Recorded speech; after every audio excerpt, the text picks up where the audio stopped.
जय हिंद दोस्तों, स्वागत है आपके अपने चैनल दुर्गेश सर स्टडी में। हमने हमारे चैनल का नाम चेंज कर लिया है, maths study bye Durgesh sir कर लिया है। अब आपको जब भी सर्च करना होगा वीडियो तो maths study bye Durgesh sir आपको डाल के सर्च करना पड़ेगा वीडियो। और आज गणतंत्र दिवस है तो आप सभी को गणतंत्र दिवस की बहुत बहुत शुभकामनाएं। पिछली कक्षा में पिछली क्लास में हमने देखा था कि गुणनखंड विधि कैसे हल करना है। अध्याय 4 का हमने देखा द्विघात समीकरण। आज इसी को आगे बढ़ाते हुए इसी में एक इम्पोर्टेंट क्वेश्चन जो रह गया था गुणनखंड विधि में, उसको मैं आज करा रहा हूँ। और इसके बाद जो है सूत्र विधि है ना, उसको मैं कराऊंगा। तो आइए देखते हैं। ऐसी दो संख्या ज्ञात कीजिए जिनका योग 27 और गुणनफल 182 हो। इंपॉर्टेंट क्वेश्चन दोस्तों, इसलिए मैं इसको करवा रहा हूँ। तो आइए करते हैं। तो ऐसे क्वेश्चन को क्या करना है कि ऐसी दो संख्या ज्ञात कीजिए जिनका योग 27 हो। तो हमें वो संख्याएं नहीं पता है, तो ऐसी संख्याओं को हम गणित में मान लेते हैं। तो माना दो संख्या है, तो पहली संख्या मान लो x हल। पहली संख्या बराबर x। तो पहली संख्या x है तो दूसरी संख्या हो जाएगी दोस्तों, दूसरी संख्या 27 माइनस x होगी। कैसे होगी दोस्तों? देखो, दो संख्याओं का योग 27 है जिसमें से हमने x मान ली। मान लो दो संख्या है, पहली प्लस दूसरी संख्या का योग कितना है दोस्तों? 27 है। ठीक है, पहली और दूसरी संख्या का कितना है योग है? 27 है। इसमें पहली संख्या को हमने मान लिया x, तो पहली संख्या तो x हो गई और दूसरी संख्या क्या हो जाएगी दोस्तों? दूसरी संख्या बराबर 27। तो दूसरी संख्या हम x को उधर पक्षांतर करें तो दूसरी संख्या क्या आ जाएगी? 27 माइनस x। वही चीज को हमने यहाँ लिखा है। तो पहली संख्या अगर x है तो दूसरी संख्या उस योग में से 27 को घटाओगे तभी तो मिलेगा ना। मान लो योग 17 है और 27 है और इसमें से एक संख्या है आपकी 13, तो दूसरी संख्या क्या होगी? तो 27 में से 13 को घटाओगे तभी तो आपको दूसरी संख्या मिल पाएगी। तो वही चीज मैंने यहाँ पर, पहली संख्या x है तो दूसरी संख्या 27 माइनस x होगी, इस हिसाब से। ठीक है, अब आपको क्या करना है? प्रश्नानुसार, प्रश्नानुसार। ठीक है, अब देखो जिनका योग 27 हो, मतलब इन दोनों का योग कितना होना चाहिए? ऐसी दो संख्या क्या थी जिनका योग 27 और गुणनफल 182। तो योग 27 थे तो ये समीकरण बन गया। अब आपको गुणनफल देखना है, गुणनफल कितना हो दोनों का? 182। तो x गुना इन दोनों गुना गुणनफल 27 माइनस x कितना हो? 182। मतलब कि पहली संख्या और दूसरी संख्या गुना कितना होना चाहिए? 182। वही चीज मैंने लिखी। अब इसका गुणा कर दो तो कितना है? 27 x अंदर गुणा करेंगे इसमें 27 में, और माइनस एक्स का एक्स में करेंगे तो एक्स स्क्वायर हो जाएगा दोस्तों, बराबर 182। अब आपको क्या करना है? इसको द्विघात समीकरण में बनाना है। तो आपको क्या करना है? 182 को इधर लाना है, लेकिन हमें क्या करना है कि एक्स स्क्वायर जो है ना वो प्लस में चाहिए। तो एक्स स्क्वायर प्लस में चाहिए तो एक काम करो, इस सबको उधर पक्षांतर कर दो। तो एक्स स्क्वायर उधर पक्षांतर जाएगा, माइनस एक्स स्क्वायर तो उधर प्लस का बन जाएगा, ये उधर जाएगा तो माइनस 27 बन जाएगा, 27 एक्स, और ये ऑलरेडी पहले से है तो ये प्लस का 182 इससे कैसे रहेगा? बराबर 0। आप है ना जीरो, अगर मान लो आप इसका उधर पक्षांतर करें तो जीरो इधर आने से, लेकिन जब बराबर रहता तो हम दोनों चीज बदल सकते हैं इधर और उधर, है ना। राइट हैंड साइड और लेफ्ट हैंड साइड को अलग अलग चेंज कर सकते हैं। तो अब यहाँ पर देखो, अब इसको करना गुणनखंड विधि से जो हमने सीखी है। तो गुणनखंड विधि यूज कर लो, गुणनखंड विधि से। अब गुणनखंड विधि आप लोग को आनी चाहिए। क्या सिखाया था मैंने गुणनखंड विधि में? कि जो पहला वाला टर्म रहता है यहाँ कुछ नहीं, मतलब एक रहेगा, एक का हम करते लास्ट में, तो कितना आएगा? 182 गुना एक, तो कितना आएगा? 182। अब 182 को दो फैक्टरों में ऐसे तोड़ना है जिनका गुना करने पे 182 आना चाहिए और जोड़ने या घटाने में माइनस 27 आना चाहिए। तो ये पॉसिबल कब होगा? जब 14 और 13, 14 और 13 और दोनों का चिन्ह हम माइनस लेंगे तभी जाके ये पॉसिबल होगा। देखो कैसा, माइनस माइनस गुणा करने पे क्या आएगा? प्लस 182 आएगा, है ना। और ये तो हो जाएगा। फिर आप देखो कि माइनस माइनस क्या होता है? प्लस। 14 और 13 को जोड़ोगे तो 27 माइनस 27 भी आ जाएगा दोस्तों। तो 14 और 13 आपके इसके दो फैक्टर हो जाएंगे। इसको निकालना पड़ेगा आपको दोस्तों, है ना। मतलब आपको देखना पड़ेगा 182 में किसका भाग जाएगा, एक का जाएगा, दो का जाएगा, तीन का जाएगा कि नहीं, आपको देखना है। तीन का नहीं जाएगा, चार का जाएगा, है ना। ये सब चीजें देखें तो आपका 14 और 13 का ऐसे दो संख्या मिलेगी जिनका गुणा करने में 182 मिलेगा और जोड़ने या घटाने पे, मतलब यहाँ दोनों को जोड़ेंगे माइनस माइनस करके तभी हमें माइनस 27 मिलेगा। तो हमें दो संख्या मिल गई, -14 और -13। अब आपको उतारना है।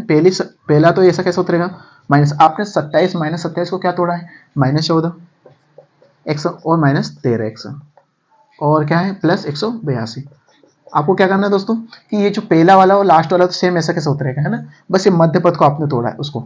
अब आपको क्या करना है? दोनों में दो दो को जोड़े बना लेना है और दो दो के जोड़े बनाने के बाद उसमें से कॉमन निकालना है। देखो यहाँ एक्स है, यहाँ पर एक्स है, एक्स कॉमन निकल जाएगा तो एक्स यहाँ से कॉमन निकल गया, बचेगा एक्स, माइनस यहाँ से एक्स कॉमन निकले तो 14 बचा, ठीक है। माइनस यहाँ से क्या निकलेगा? 213 कॉमन निकलेगा, है ना।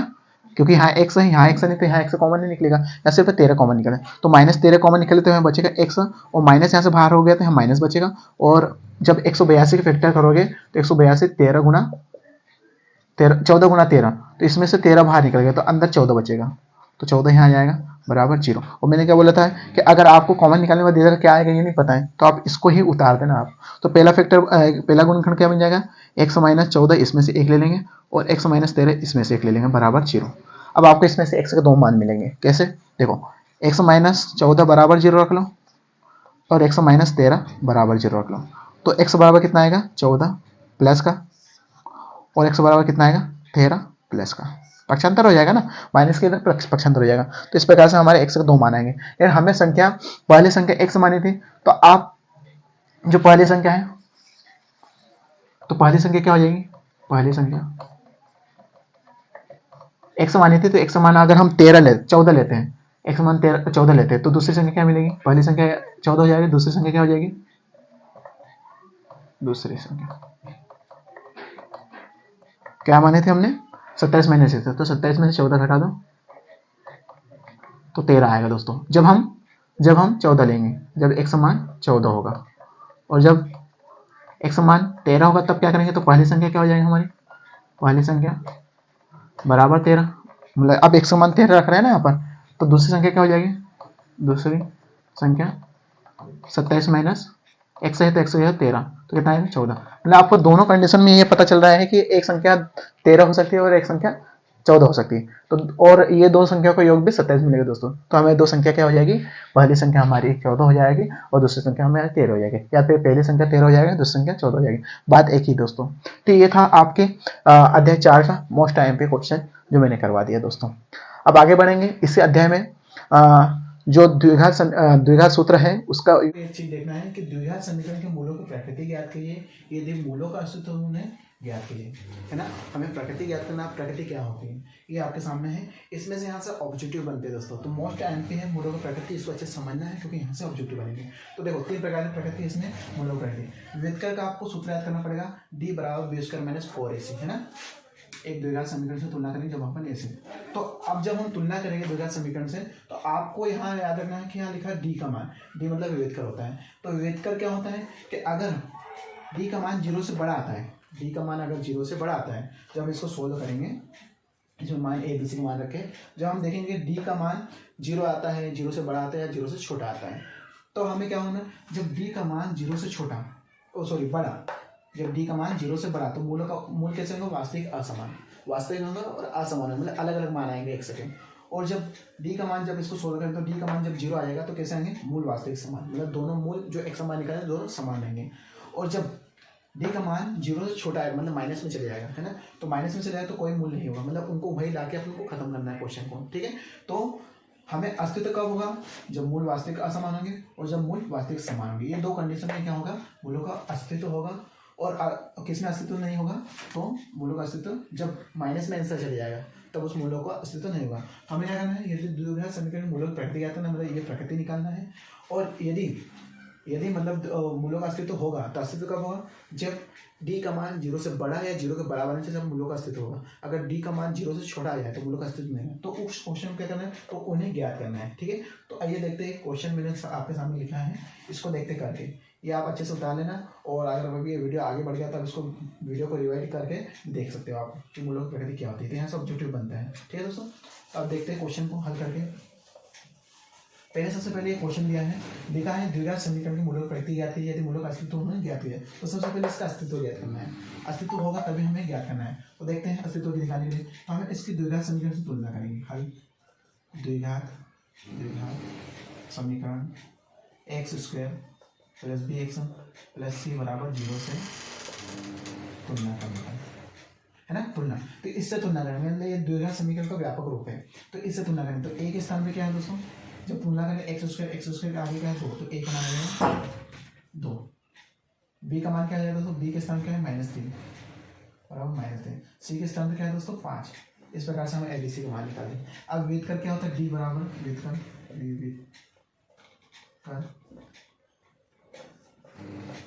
d बराबर क्या होता है, b² माइनस 4ac। अब देखना है कि d का मान 0 आता है, बड़ा आता है या छोटा आता है। तो d बराबर डी का मान कितना है -3, तो -3 का वर्ग -4 गुना ए सी आएगा ना। 4 गुना ए का मान कितना है 2 और सी का मान कितना है 5। अब देखते हैं आंसर। इसका वर्ग करोगे तो कितना आएगा, इसका वर्ग करोगे तो 9 आएगा दोस्तों, है ना। -3 गुना -3 करोगे तो -3 से मतलब माइनस में प्लस हो जाएगा और 3 क्या 9 हो जाएगा दोस्तों, प्लस का 9 -8 है ना। और ये क्या हो जाएगा 3 9 और 4 4 2 8 और 8 5 40 है दोस्तों। तो आप देखोगे यहाँ पर कि डी बराबर माइनस कितना आ रहा है -31, तो -31 आ रहा है दोस्तों। तो डी का मान तो 0 आ गया। तो मूलों का प्रकृति कैसी है, यहाँ विविध का डी का मान 0 से क्या है, डी का मान क्या है, डी का मान 0 से छोटा है।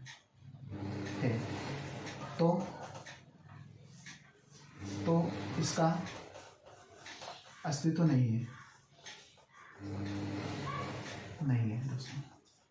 तो इसका अस्तित्व नहीं है दोस्तों, इसलिए हम इस सवाल को आगे मूलों का अस्तित्व नहीं है तो उन्हें ज्ञात भी कर सकते हैं दोस्तों। तो जिनका अस्तित्व रहेगा उन्हीं को ज्ञात करना है। या माइनस में से आ गया, इसलिए विद का डी का मान 0 मतलब 0 से छोटा है, तो इसका अस्तित्व नहीं है। जब अस्तित्व नहीं है तो हम बोल देंगे कि इन्हें आगे नहीं ज्ञात कर सकते।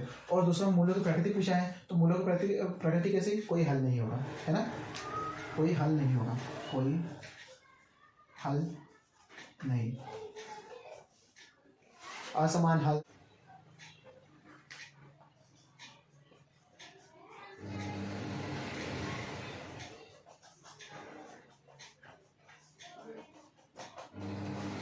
दोस्तों इसमें इसका अस्तित्व नहीं है तो इसका कोई वास्तविक मूल नहीं होगा, है ना।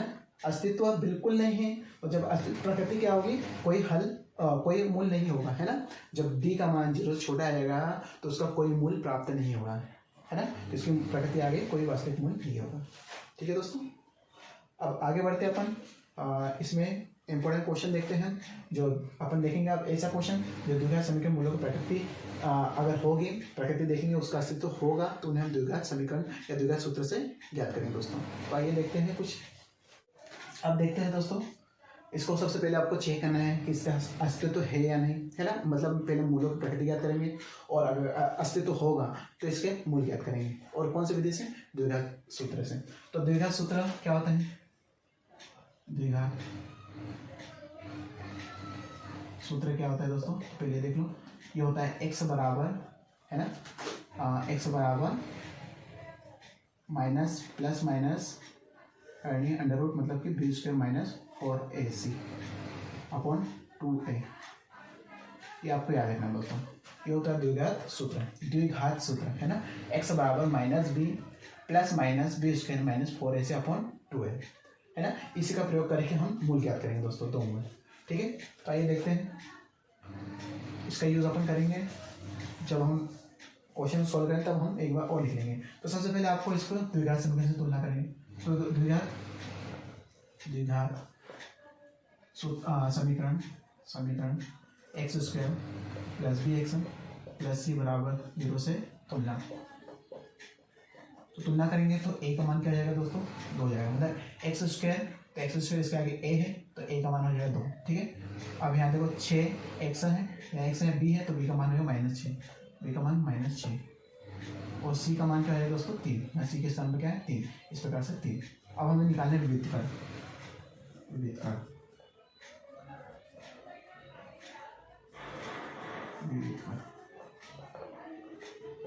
ठीक है, तो d बराबर बी स्क्वायर माइनस 4ac। तो d का मान हमें निकालना है, तो b का मान कितना है -6, तो -6 का वर्ग करना पड़ेगा। -4 गुना a का मान कितना है 2 गुना c का मान है 3। तो d बराबर हो जाएगा 36 का वर्ग है 36 प्लस में आएगा माइनस कितना आएगा 8 8 या 24, कितना आएगा 24। d बराबर, है ना, 4 में 4 दूना 8 और 8 एक मान 8 24 माइनस करो तो 2 आएगा 12। तो d का मान क्या आ रहा है दोस्तों 12।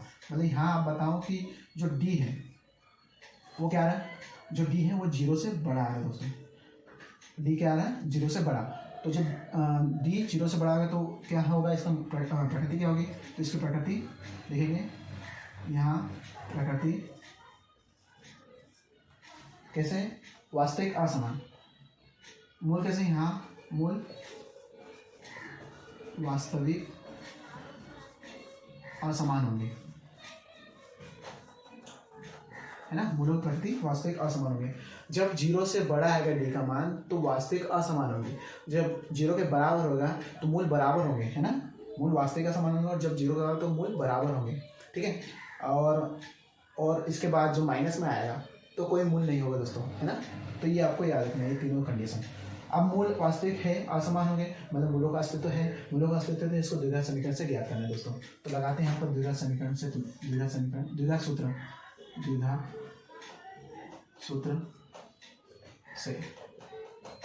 तो क्या होता है, x बराबर minus B plus minus under root B square minus 4ac upon 2a। आपको ये पूरा सूत्र लिखना है दोस्तों। अब आपको x बराबर माइनस बी का मान यहाँ दोस्तों कितना है, यहाँ से आपको लेना है, बी का मान कितना है -6। तो आपको ये कोष्टक के बाहर माइनस और कोष्टक के अंदर भी -6 आना चाहिए। तो मतलब माइनस वाले संख्या को हमेशा कोष्टक में लिखा होगा, क्योंकि माइनस जब भी आता है तो चिन्हों को गुणा होगा। अब plus minus under root B का मान, फिर आपका बी का मान कितना है, फिर 6 है, -6 है तो -6 का होल करना पड़ेगा, है ना। और माइनस 4ac, 4 गुना a का मान है हमारे पास 2 और सी का मान है हमारे पास 3 अपॉन 2 है, 2a के मान हमारे पास क्या आ जाएगा, गुना 2 आ जाएगा। अब x बराबर कितना आएगा, ये माइनस में प्लस होगा तो प्लस का 6 आएगा, प्लस माइनस। अब इसको आपने सोल्व किया दोस्तों, कितना है 12, मतलब ये वही मान है B square minus 4ac, B square minus 4ac। तो ये इसका मान है कितना है 12, तो हम इसके स्थान पर 12 लिख सकते हैं दोस्तों अंडर रूट में। तो आप इसको सोल्व करके देख लेना तो भी 12 ही आएगा। तो ये चीज़ हमने पहले ही सोल्व कर ली है, देखो ये सिर्फ अंडर रूट भूल जाओ तो हमने अंदर का जो B square minus 4ac solve किया हुआ दोस्तों। तो यहाँ क्या आएगा 12, तो हम इसके स्थान पर 12। आप चाहो तो सोल्व कर देना, इतना आएगा, एक काम में सोल्व कर लेते हैं ना, कितना आएगा 36 माइनस 8 8 24, ठीक है। तो 6 प्लस माइनस कितना आएगा, इसको 12, वही जो आएगा, है ना। अब अंडर रूट 12 आ गया। अब आपको x का 2 मान निकालना है, तो पहले आपको x का मान निकालना है, तो पहले आपको जो प्लस माइनस देखा, पहले बार प्लस चिन्ह लेना है, उसके बाद माइनस चिन्ह लेना है। तो देखो प्लस चिन्ह लेने पर पहली कंडीशन में प्लस चिन्ह लेना है, तो x बराबर 5, कौन सा चिन्ह लेंगे, प्लस चिन्ह यहाँ का, ठीक है। तो x का मान क्या निकलेगा, x बराबर 6, है ना, प्लस। अब माइनस नहीं आएगा दोस्तों, प्लस माइनस में से एक चिन्ह लेना है अपॉन 4, ठीक है। अब इसको सोल्व करेंगे क्या है दोस्तों, x बराबर 6 प्लस, जब 12 को आप तोड़ोगे फैक्टर्स में तो 2 2 6 12, 2 3 6 3 कम, तो आप देखोगे कि इसके जो फैक्टर बने हैं 2 गुना 2 गुना 2 गुना 2 गुना 3, तो इसमें से एक जोड़ा बाहर निकलेगा और रूट में अंडर रूट में क्या बचेगा 3, तो 2 बाहर निकल जाएगा, अंडर रूट में बचेगा 3 अपॉन 4, ठीक है। तो x बराबर कितना आ जाएगा, x बराबर हो जाएगा आपका, इसमें 2 बाहर निकल जाएगा, 2 क्या बचेगा 3 प्लस 2 रूट 3 अपॉन 4। तो x बराबर रहेगा 2 1 2 से कट जाएगा, 2 1 2 4 2 1 2, तो क्या आएगा 3 प्लस 2 रूट 3 अपॉन 2 आ जाएगा दोस्तों। ये आ जाएगा x का एक मान, है ना। और दूसरा अपन लेते हैं माइनस चिन्ह, तो माइनस चिन्ह लेने पर, ठीक है। तो x, अब x बराबर क्या है, यहाँ पर अपन लेंगे माइनस चिन्ह, तो यह आएगा 6 माइनस अंडर रूट 12 अपॉन 4, है ना। अब x बराबर यहाँ पर 6 माइनस, इसको क्या लिखते हैं 12 को 2 अंडर रूट 3, जो हमने निकाला वही चीज़ यहाँ पर भी आएगा दोस्तों।